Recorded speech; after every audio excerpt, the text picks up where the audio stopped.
আসসালামু আলাইকুম।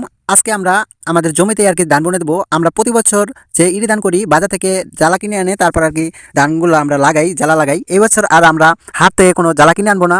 আমরা নিজেদের জমিতে আরকি ধান বুনে দেবো। ওই ধান থেকে জ্বালা হইবো, ওই জ্বালাই আমাদের ইরি ধান খেতে লাগাই দেবো ইনশাআল্লাহ। এই কারণে আমরা আমাদের নিজেদের যে জমিতে ধান বোনা যায় ওই জমিতে আরকি আইছি। ওই জমিতে যে জমিটা আমরা ধান বুনবো ওই জমিটাকে আগে আমাদের সাজাইতে হইব।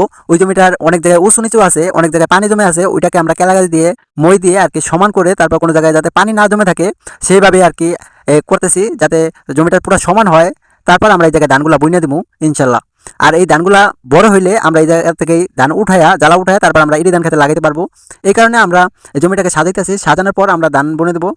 আর প্রতি বছর দেখা যায় কোনো কোনো বছর জ্বালার দাম অনেকটা বেশি থাকে, কোনো বছর জ্বালার দাম অনেক কম থাকে। এই কারণে আর হাট থেকে বা জ্বালা কিনে আনা প্রয়োজন নাই। আমরা যেহেতু এই জায়গায় ধান বুনে দিতেছি, এই জায়গা থেকে জ্বালা হইব, ওই জ্বালায় আমরা আমাদের এই ধান খেতে লাগাই দেবো ইনশাল্লাহ। আর এই জমিটাকে আগে আমরা পুরোপুরিভাবে সমান করে রাখতেছি, যাতে কোনো জায়গায় উঁচু নিচু না থাকে। আর এই জমিতে আমাদের আগে থেকে অনেক জৈব সার দেওয়া আছে। আমাদের গরুতে যেই গোবর হয় ওই গোবরগুলোই আমরা এই জায়গায় দিয়ে থাকি। অনেক সময় এই জায়গায় আমাদের গত বছর গাছ ছিল, আমাদের উপরে জমিতে গাছ আছে। গত বছর নিচের এই জায়গাও গাছ ছিল, এবছর আর এই জায়গায় গাছ রাখলাম না, যেহেতু এই জায়গায় ধান বুনবো, এই ধান থেকে আর কি জ্বালা হইব।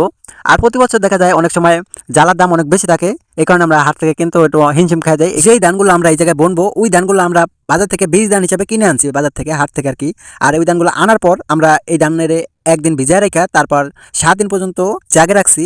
মানে জাগে রাখছি বলতে বস্তাবন্দি করে রাখছি। যেই সময় দেখছি এই ধানগুলোতে গেজায় পড়ছে ওই সময় আর কি আমরা আমাদের খেতে যে জায়গায় বিক্রি করছে এই জায়গায় আর কি বন্যা দিতেছি। আর যেই ধানে গ্যাস না আসে ওই ধানগুলো আর কি বললে হয়ও না।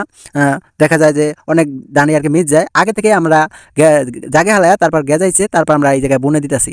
বোনার পর দেখা যায় মোটামুটি ভাবে যদি এই জায়গায় একটু পানি হয় তারপর আমাদের হেঁচে দিতে হইব, যাতে কোনো জায়গায় পানি না থাকে। আগে থেকে যেহেতু আমরা জমিটাকে অনেকটা সমান করে রাখছি, আশা করি কোনো জায়গায় পানি জমে থাকবো না। আর যদি জমেও থাকে তারপর ওই পানিগুলো আমাদের ফালা দিতে হবে, নয়তো দেখা যায় যে জায়গায় ধানগুলা পানিতে ডুবে থাকে ওই জায়গায় ধান পয়সা যায় আর ওই জায়গায় জ্বালা হইতে পারে না। এই ধান বোনার পরে আজকে 10 দিন পর ভিডিও নিলাম, এই ধানের জ্বালা এত বড় হয়ে গেছে আজকে 10 দিনেই। যেহেতু এই জায়গায় অনেক জৈব সার দেওয়া ছিল এই কারণেই দ্রুত অনেক ধানগুলা জ্বালাগুলা বড় হয়ে গেছে। আর দেখা যায় যে আর 1 মাস গেলে মোটামুটি এই জ্বালা লাগানোর উপযোগী হয়ে যাইব। সেই সময় আমরা আমাদের ইরি ধান খেতে এই জ্বালাগুলো আমরা লাগাই দেবো। আজকের মতন এখানেই শেষ করছি। সকলে ভালো থাকবেন, সুস্থ থাকবেন। আসসালামু আলাইকুম ওয়া রাহমাতুল্লাহ।